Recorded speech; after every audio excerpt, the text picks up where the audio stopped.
കഴിഞ്ഞ ദിവസം ഹോർമുസ് കടലിടുക്കിൽ വെച്ച് ഒരു അമേരിക്കൻ അപ്പാഷെ ഹെലികോപ്റ്റർ ഇറാൻ വെടിവെച്ചിട്ടതിനെ തുടർന്ന് പശ്ചിമേഷ്യയിൽ ഇരു രാജ്യങ്ങളും തമ്മിൽ ശക്തമായ സൈനിക സംഘർഷമാണ് നടന്നത്. ഇതേ തുടർന്ന് ഇറാനിലെ 20 തന്ത്രപ്രധാന കേന്ദ്രങ്ങളിൽ അമേരിക്ക നടത്തിയ വ്യോമാക്രമണത്തിന് മറുപടിയായി ഗൾഫ് മേഖലയിലെ 21 അമേരിക്കൻ സൈനിക കേന്ദ്രങ്ങളെ ലക്ഷ്യമിട്ട് ഇറാന്റെ IRGC കനത്ത മിസൈൽ ഡ്രോൺ ആക്രമണങ്ങളാണ് നടത്തിയത്. മാധ്യമ റിപ്പോർട്ടുകൾ പ്രകാരം ഈ 21 ലക്ഷ്യങ്ങളിൽ ഭൂരിഭാഗവും പ്രധാനമായി 3 രാജ്യങ്ങളിലെ US സൈനിക താവളങ്ങളിലാണ് കേന്ദ്രീകരിച്ചിരിക്കുന്നത്. ഒന്ന് ജോർദാനാണ്. ജോർദാനിലെ അമേരിക്കൻ വ്യോമതാവളമായ അൽ അസ്രഖ് ആണ് പ്രധാനമായും ആക്രമിക്കപ്പെട്ടത്. ഇവിടെയുള്ള നിരവധി നിർണായക കേന്ദ്രങ്ങൾ തകർക്കപ്പെട്ടു. അതിൽ പ്രധാനമായും യുഎസിന്റെ അത്യാധുനിക F-35 ഫൈറ്റർ ജെറ്റുകൾ സൂക്ഷിക്കുന്ന ഹാങ്കറുകളാണ് തകർക്കപ്പെട്ടതിൽ ഒന്ന്. രണ്ടാമത്തേത് US സൈന്യത്തിന്റെ തന്നെ പ്രധാന കമാൻഡ് ആൻഡ് കൺട്രോൾ സെന്ററാണ്. ഇതും തകർക്കപ്പെട്ടതായി റിപ്പോർട്ടുകൾ വന്നു. രണ്ടാമത്തെ രാജ്യം ബഹ്റൈനാണ്. ബഹ്റൈനിലെ US നേവിയുടെ ഏറ്റവും പ്രധാനപ്പെട്ട താവളമായ 5th ഫ്ലീറ്റ് 5ാം കപ്പൽപ്പട ലക്ഷ്യമിട്ടായിരുന്നു ഇറാന്റെ ശക്തമായ ഡ്രോൺ മിസൈൽ ആക്രമണം നടന്നത്. ആക്രമണത്തെ തുടർന്ന് സൈറനുകൾ മുഴങ്ങുകയും ആളുകൾ സുരക്ഷിത സ്ഥാനങ്ങളിലേക്ക് ഓടുകയുമായിരുന്നു. മറ്റൊരു രാജ്യം കുവൈത്താണ്. കുവൈത്തിലെ അമേരിക്കൻ സൈനിക സാന്നിധ്യമുള്ള പ്രധാന വ്യോമതാവളമായ അലി അൽ സലം എയർബേസ് ആണ് ആക്രമിക്കപ്പെട്ടതിലൊന്ന്. നേരത്തെയും പലതവണ ഇറാൻ ഇവിടെ ആക്രമിച്ചിട്ടുണ്ട്. ഇത്തവണയും അത് ആവർത്തിച്ചു. ഇവിടെ ഇറാന്റെ വലിയ ആക്രമണമാണ് ഉണ്ടായത്. തങ്ങൾക്ക് നേരെ വന്ന വ്യോമാക്രമണങ്ങളെ പ്രതിരോധിച്ചതായി കുവൈത്ത് സൈന്യം അവകാശപ്പെടുന്നുണ്ടെങ്കിലും ഇറാൻ ലക്ഷ്യം കണ്ടു എന്നാണ് റിപ്പോർട്ടുകൾ. പുതിയതായി യുഎസിന്റെ മില്യൺ കണക്കിന് ഡോളർ വില വരുന്ന ഒരു MQ-9 റീപ്പർ ഡ്രോൺ കൂടി തകർത്തതായും ഇറാൻ അവകാശപ്പെടുന്നുണ്ട്. നേരത്തെ ഒരു ചെറിയ ഡ്രോൺ ഉപയോഗിച്ച് US സൈന്യത്തിന്റെ $40 മില്യൺ വില വരുന്ന അപ്പാഷെ ഹെലികോപ്റ്ററാണ് ഇറാൻ വീഴ്ത്തിയത്.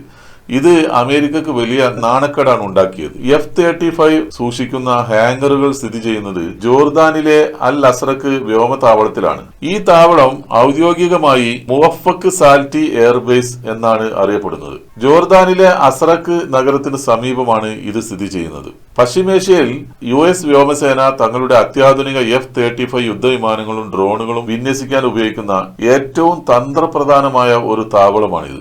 ഇറാൻ നടത്തിയ മിസൈൽ ആക്രമണത്തിൽ ഈ എയർബേസിലെ 4 പ്രധാന കേന്ദ്രങ്ങൾ ലക്ഷ്യമിട്ടതായും അതിൽ F-35 വിമാനങ്ങൾ സൂക്ഷിച്ചിരുന്ന ഹാങ്ങറുകൾ, അതായത് വിമാനങ്ങൾ പാർക്ക് ചെയ്യുന്ന വലിയ കെട്ടിടങ്ങളും US സൈന്യത്തിന്റെ കമാൻഡ് ആൻഡ് കൺട്രോൾ സെന്ററും ഉൾപ്പെടുന്നുവെന്നും ഇറാന്റെ ഇസ്ലാമിക് റവല്യൂഷണറി ഗാർഡ് വ്യക്തമാക്കുകയുണ്ടായി. സൈനിക സംഘർഷങ്ങൾ നടക്കുമ്പോൾ ഇരുപക്ഷവും തങ്ങളുടെ ഭാഗം ന്യായീകരിക്കാനും ശത്രുവിന്റെ ആത്മവിശ്വാസം തകർക്കാനും വലിയ തോതിൽ ഇൻഫോർമേഷൻ വാർഫെയർ നടത്താറുണ്ട്. അമേരിക്ക മാത്രമല്ല, ഭൂരിപക്ഷം വൻ ശക്തികളും പിന്തുടരുന്ന ഒരു തന്ത്രമാണിത്. അതുകൊണ്ട് തന്നെ ഇത്തരം സംഭവങ്ങളിൽ യഥാർത്ഥ വിവരങ്ങൾ പുറത്തു വരുന്നതിൽ കാലതാമസം നേരിടാൻ ചില പ്രധാന കാരണങ്ങളുണ്ട്.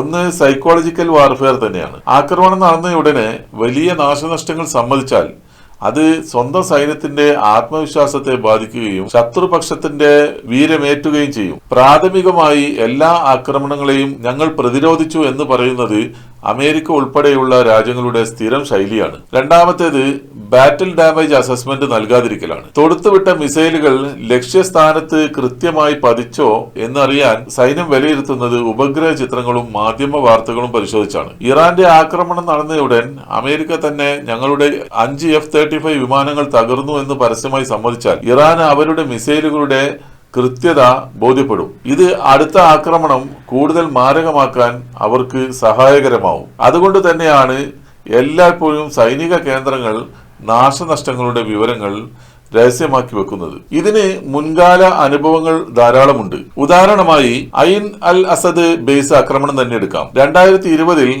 ജനറൽ കാസിം സുലൈമാനിയുടെ വധത്തിന് മറുപടിയായി ഇറാഖിലെ US താവളമായ ഐൻ അൽ അസദിന് നേരെ ഇറാൻ നടത്തിയ മിസൈൽ ആക്രമണം നോക്കിയാൽ മതി.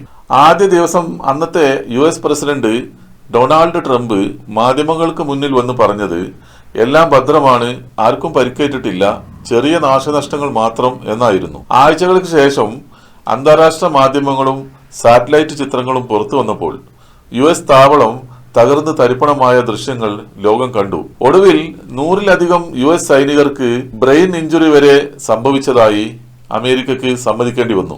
ഇക്കാലത്ത് ഒരു രാജ്യത്തിനും നാശനഷ്ടങ്ങൾ ദീർഘകാലം ഒളിപ്പിച്ചു വെക്കാൻ കഴിയില്ല.